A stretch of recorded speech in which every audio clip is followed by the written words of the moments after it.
Are you ready to go into an adventure, experience freedom in ways that you haven't experienced yet, and to reach new levels of expansion that you haven't reached yet?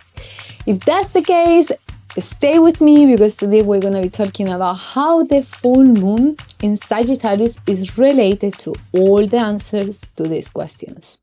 Welcome, my name is Monica. I'm a holistic transformational coach, yoga and meditation teacher, Peloa energy healing practitioner and teacher, and an astrologer. And in today's video, we're going to be diving deep about the full moon happening on the 31st of May in Sagittarius. So let's begin. Welcome to this video. So today we're going to be talking about what's happening in the full moon in Sagittarius. First of all, let's begin with understanding where this astrology is. I'm going to share the chart now here, but just saying that this is set for Spain, where I live now, but so ignore the houses. The houses are going to be different. What's important is the signs, the planets, and the angles, which is the aspect. Sun is in Gemini. Gemini, it's all about choices. It's all about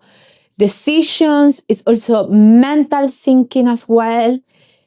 And we have Sagittarius energy with the moon. So our moon is connected with our emotions, with the feminine side of all of us. And we have Sagittarius there. So Sagittarius is about freedom. It's about expansion. It's about trips, could be long distance trip or long length trips. Trips is also connected with faith. Any type of faith, could be from spirituality or religious faith or even philosophy.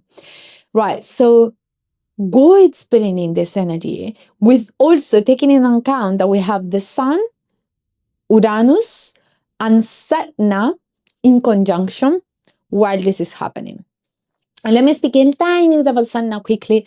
So Saturn is a dwarf planet that it comes from the Inuit mythology, from the Northern America ancestral wisdom, and it's all connected with one of all the feminine energy.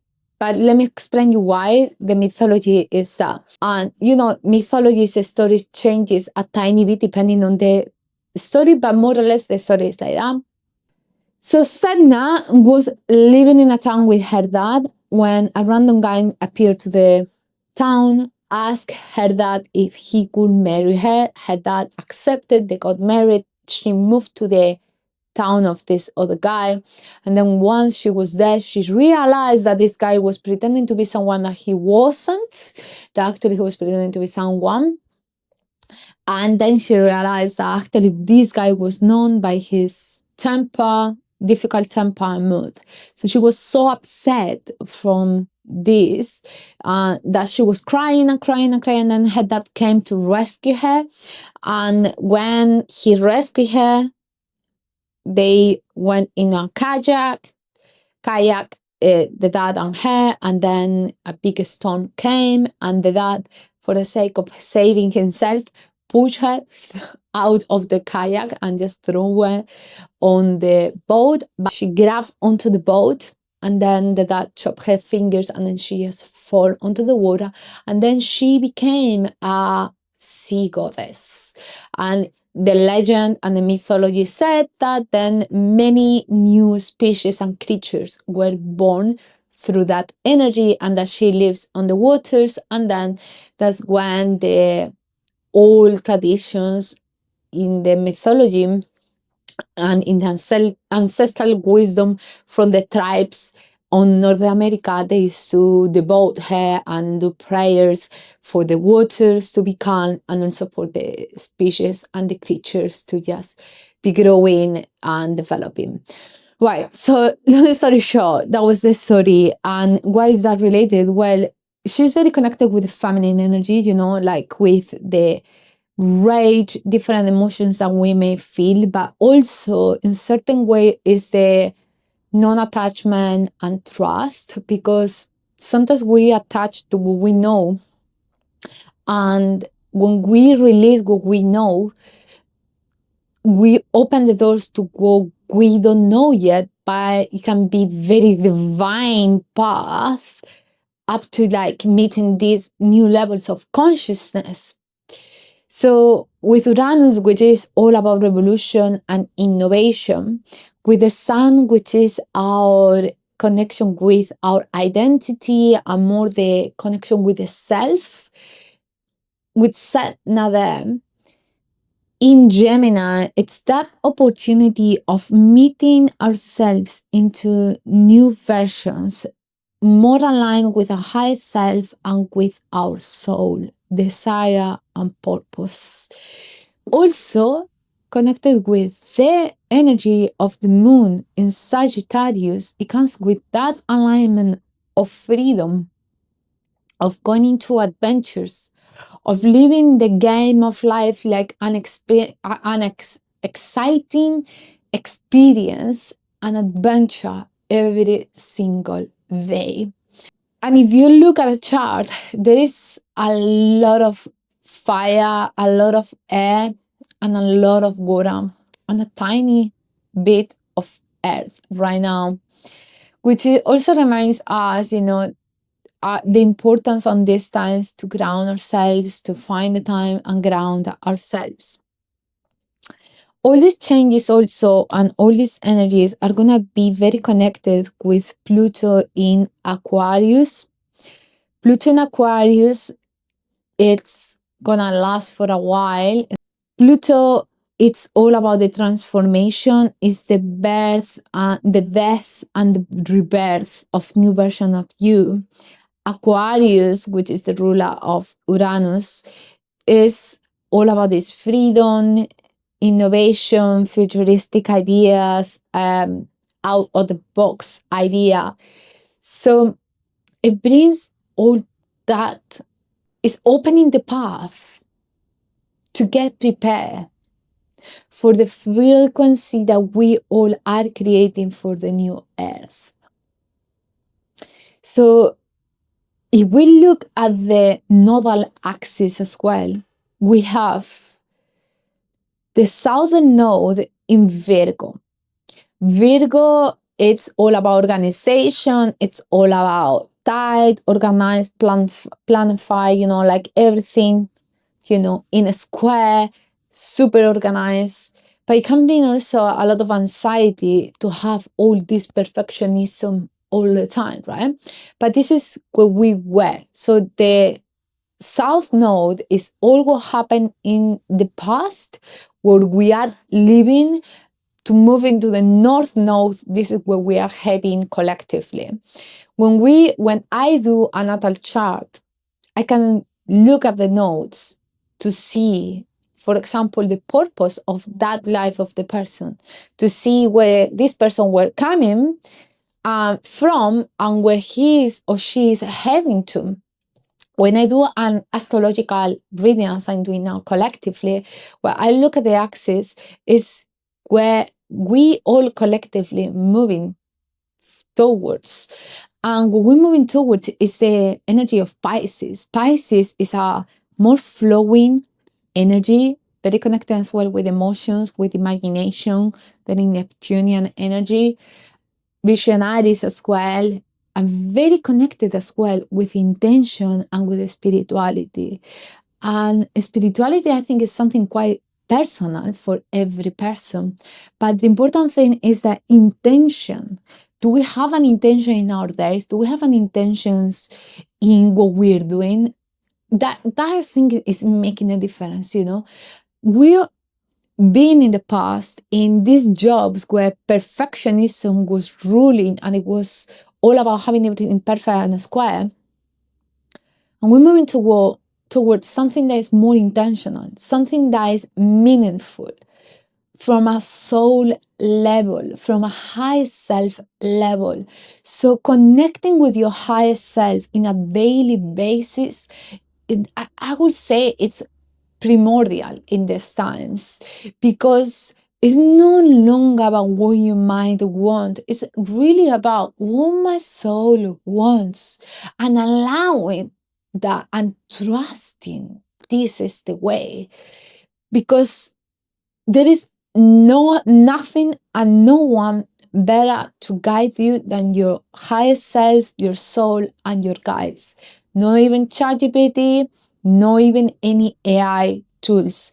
They can be used if you want, but I'm not saying not to use them, but I'm saying that your trust and your connection comes from your intuition, comes from your connection with your highest self, from your soul, right? And from your guides. This is your messenger. So Pisces is so connected with that intuition of not just individual self, also with the whole, with all. That brings also, it's about acting out of integrity and acting out from your truth. Not from what I say, not from what this person say. It's about connecting with your inner knowing. And the more that we allow that spaces, could be through meditation, journaling, dancing, yoga, whatever makes you, even cooking, any creative space that you do, any rituals that you follow to connect with your highest self, that's going to allow you to connect with your inner knowing. And something else that I have been receiving is that we're going to go through, you may have been experienced this in the past, where you've been experiencing or remembering stories from your past life, or could be this life or other lives, anything from the past.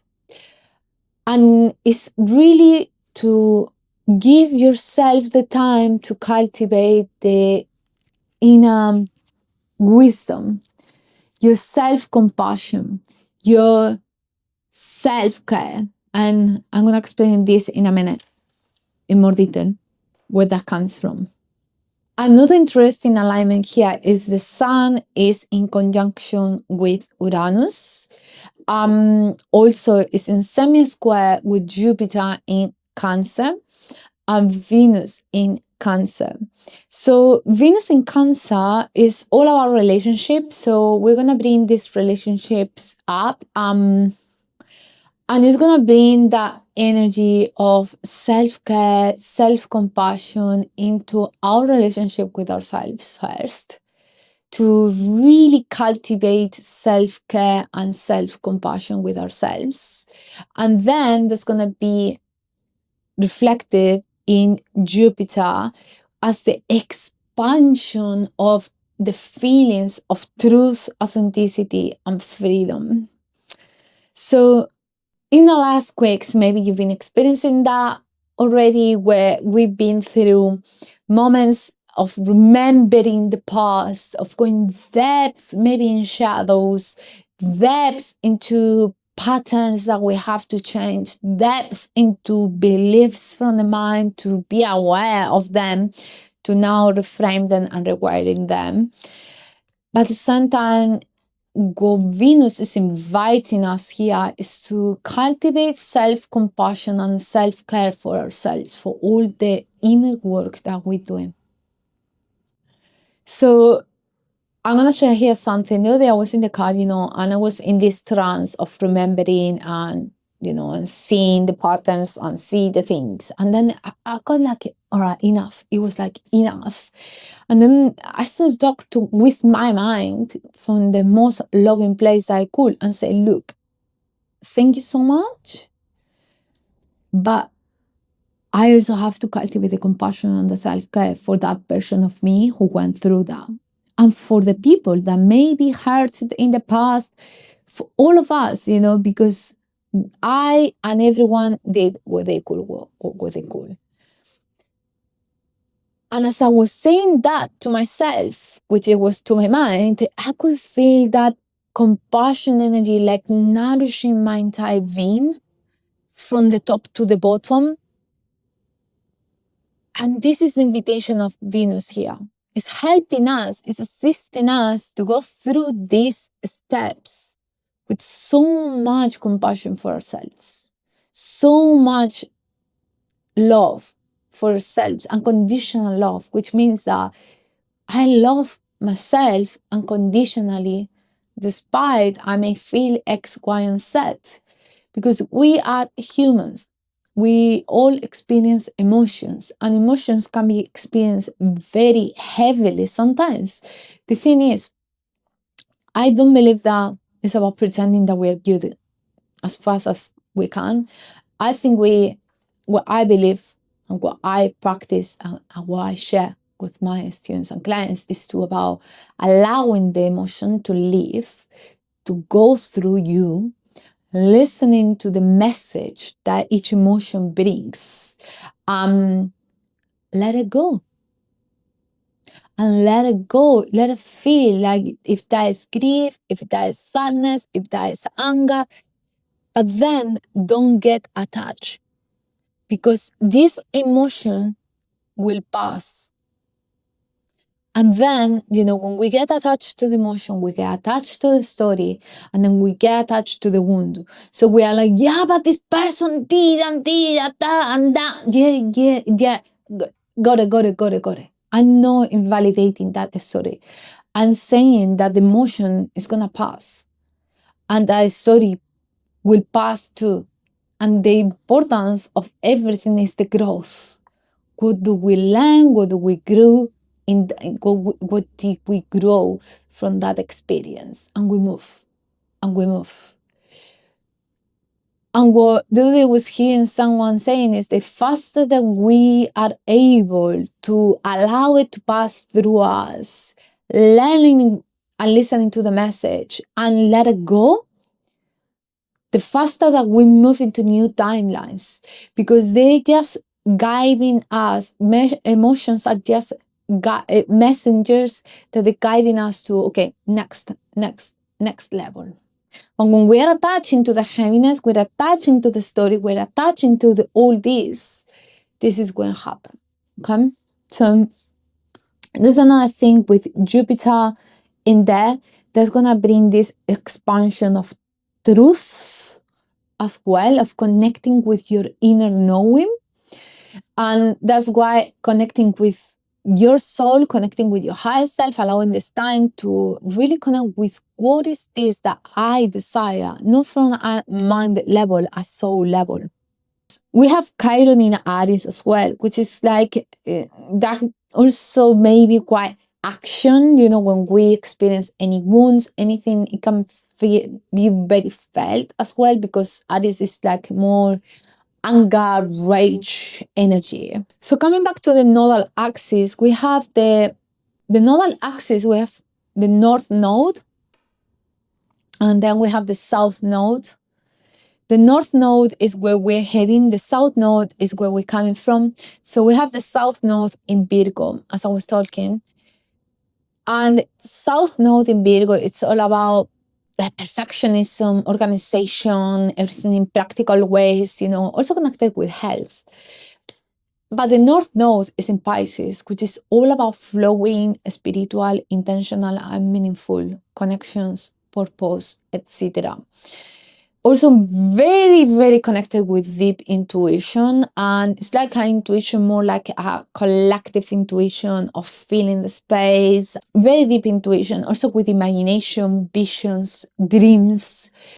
I've been receiving so many dreams in the last week. So different dreams with messengers. I always suggest here to write down your dreams, write down what you dreamed that night.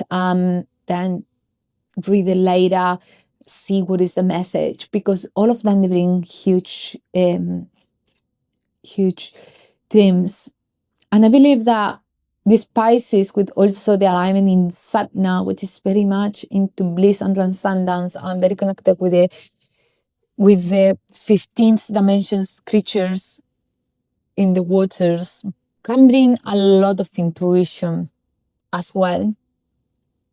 Exercises can help your intuition could be like, yes, writing down whatever comes through from your heart, or doing like certain rituals to connect with your heart, maybe through cacao, blue lotus tea, and connecting with the waters, going into nature. All these practices are going to allow to really expand your consciousness. But in reality, what's coming is very exciting. You can actually do a visualization of your future self. This is a meditation that you can do, like closing your eyes and just visualize your future self every day. What is your future self? Another thing is connecting with your third eye. It's like closing your eyes and see a white light coming through your third eye. This is also going to help you a lot to find that connection with your intuition and being aligned with that intuition that is going to be guiding you in every step. Again, use your intuition before using an AI. Your intuition knows. There's so many practices that you can learn, like even start doing like oracles, simple readings, using crystals or pendule. It's small practices that it's gonna connect you with who you are, with your guides and your intuition. And also you're gonna keep raising your vibration because you cultivate your self-trust in every single time and action and choice that you rather to choose your intuition and your inner knowing better than any external. This is really what increases your self-trust. Is when you trust any body sensation from your body and intuition before anything else. Anyway, my loves, I hope that served you. And if you are enjoying these chats, these connections, these astrology updates, make sure you subscribe in the button and in the channel so you get notified every time that I upload a new astrology report like this one. Much love and light, and see you in the next one.